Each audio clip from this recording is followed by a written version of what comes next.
case also in the late 19th century when Gandhi lived. Gandhi was born 10 years after the publication of The Origin of Species. So the intellectuals in the late 19th century also were aggressive atheists. You know, their views captured in the title of Thomas Hardy's great poem, God's Funeral. And on the other side, you had Christian fundamentalists following European colonists all over Asia and Africa taking their fate. Now, Gandhi's unique contribution was to reject aggressive atheism on the one hand and also to reject missionary work on the other hand.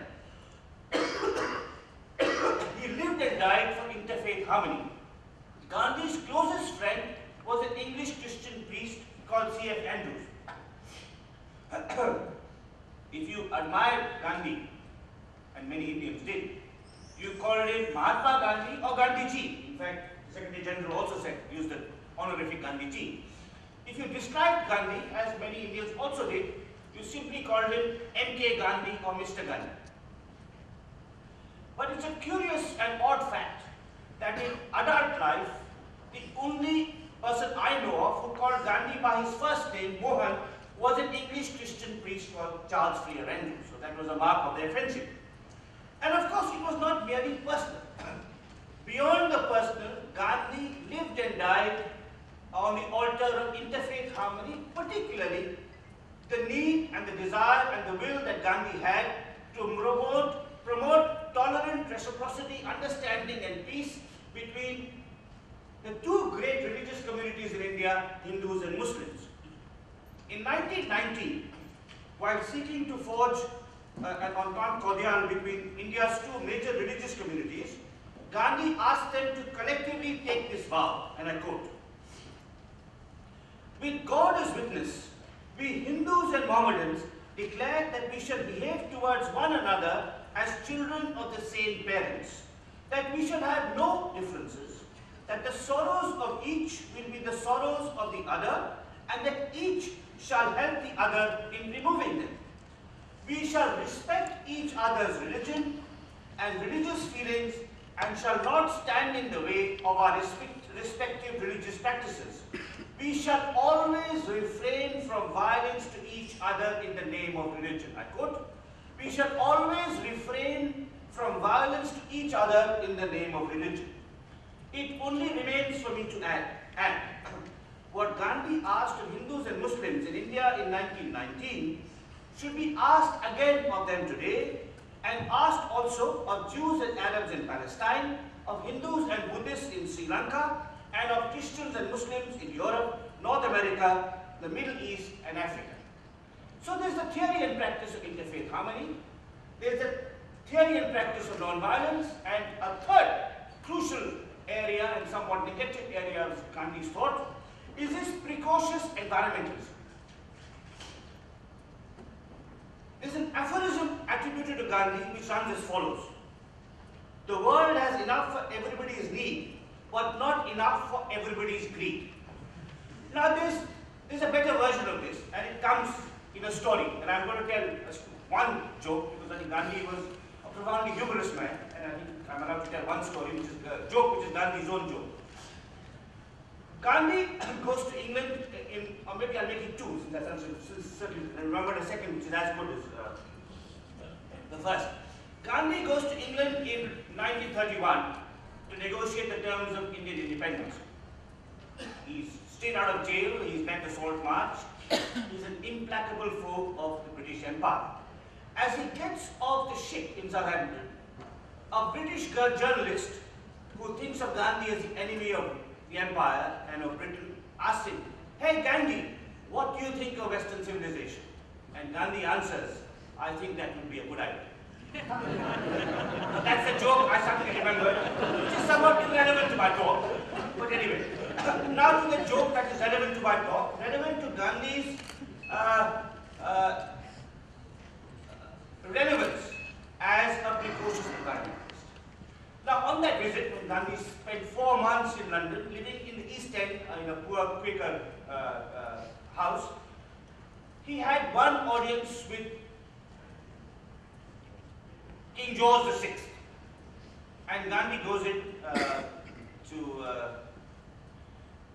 Buckingham Palace, meets the king and comes out, and it's like November, and I'm going back to London now, so I know that London can be Arctic in November.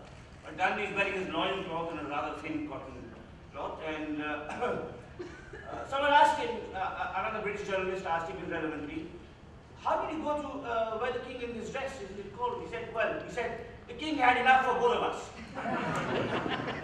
And there's another version of that where Gandhi is supposed to have said, and this of course is a British joke, so golfers will understand this. He's supposed to have said, the king was wearing +4s, I was wearing -4s. But these stories about Gandhi's mode of attire, and of course his mode of his eating habits too. I mean, President Obama was asked not long ago who was the person he admired most and who was the person he would like to have a meal with. And he said Mahatma Gandhi, and then he added, not that it would be much of a meal. But these were self-deprecatory remarks Gandhi made about himself. But this willingness to live with what you have, the world has enough for everybody's need, but not for one person's greed, is I think profoundly relevant to the environmental crisis today. The rise of China and India has brought a quintessentially Gandhian question to the fore. How much should a person consume? So long as the West had a monopoly on modern lifestyles, the question simply did not arise. But if most Chinese and most Indians come, like most Americans and most Englishmen, and most Germans and most South Koreans and most Japanese and so on, to own and drive a car, this will place unbearable burdens on the earth. Back in 1928, Gandhi had warned about the unsustainability on the global scale of Western patterns of production and overconsumption. God forbid that India should take to industrialization after the manner of the West, said Gandhi. The economic imperialism of a single tiny island kingdom, namely England, is today keeping the world in chains. If an entire nation of 300 million, which is what India was then, if an entire nation of 300 million took to similar economic exploitation, it would strip the world bare like locusts. It would strip the world bare like locusts. Gandhi's respect for other religions, other races, other species was intimately connected with his philosophy and practice of non-violence. He opposed injustice and authoritarian rule, but without arms, simply with the force of truth, satyagraha. He reached out to people of other faiths with understanding and respect, whereas the missionary took the book and the bayonet to the heathen. Gandhi chose rather to study Islamic and Christian texts, bringing to them the same open but not uncritical mind that he brought to his own Hindu scriptures. And in promoting a resource-conserving lifestyle, Gandhi sought to eschew violence to the earth itself. The International Day of Non-Violence is being observed on Gandhi's birthday, the 2nd of October. However, when considered as a historical figure, as a figure of past importance and contemporary relevance, a second day is perhaps as significant in Gandhi's life. This day is the 9th of September 1906, 9/11/1906, the day when, speaking to a crowd of merchants, hawkers and laborers in Johannesburg, Gandhi gave birth to the idea of protesting against unjust laws and against authoritarian rulers, but doing so non-violently. May the 9/11 that destroyed the World Trade Center never be repeated.